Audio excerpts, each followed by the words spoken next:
যীশুখ্রিস্টের জন্মবার্ষিকী মহাসমারোহে পালন করতে দেশে দেশে চলছে বড়দিনের প্রস্তুতি।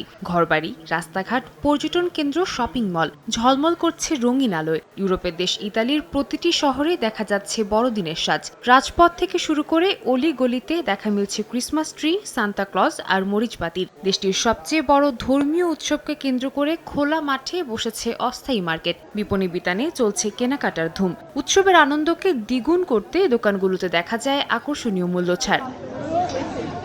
ইতালির পরিসংখ্যান ব্যুরো জানায়, বড়দিনে একজন নাগরিকের গড় ব্যয় প্রায় 176 ইউরো, আর প্রতি পরিবার ব্যয় করে প্রায় 1085 ইউরো পর্যন্ত। এই সময়ে পোশাক, প্রসাধনী থেকে শুরু করে বিভিন্ন বিলাস পণ্যেও থাকে বিশেষ ছাড়। বড়দিনের কেনাকাটার সঙ্গে তাল মিলিয়ে ব্যস্ত সময় কাটছে ইতালির বাংলাদেশি দোকানগুলোতেও। সারা বিশ্বে এখন চলতেছে ক্রিসমাস, এবং ক্রিসমাস এলে ইটালি তথা সারা ইউরোপ বা সারা বিশ্বেই স্কুল, কলেজ, অফিস, আদালত সবকিছু বন্ধ থাকে, সবাই উৎসবে মুখরিত হয়। বিভিন্ন পণ্যের আউটলেটে চলছে ডিসকাউন্ট।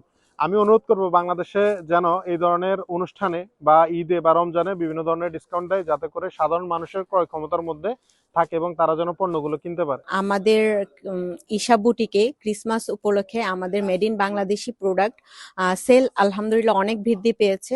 বড়দিন ও নববর্ষের এই সময়টা জুড়ে ইতালিতে থাকে লম্বা ছুটি। সুযোগ পেলে সন্ধ্যায় স্থানীয়দের পাশাপাশি প্রবাসী বাংলাদেশিরাও আলোকসজ্জা দেখতে বেরিয়ে পড়েন। দেশ বিদেশ থেকে অনেকেই চলে আসেন দেশটির মনোরম সৌন্দর্য উপভোগ করতে। তাই বড়দিন ও নববর্ষের ছুটিতে গড়ে প্রায় 5,160 মিলিয়ন ইউরো আয় হয় শুধু পর্যটন খাত থেকেই।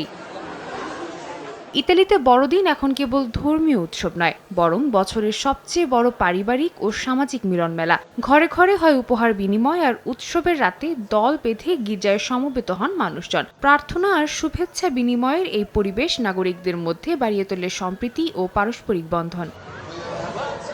সময় সংবাদ, ইতালি।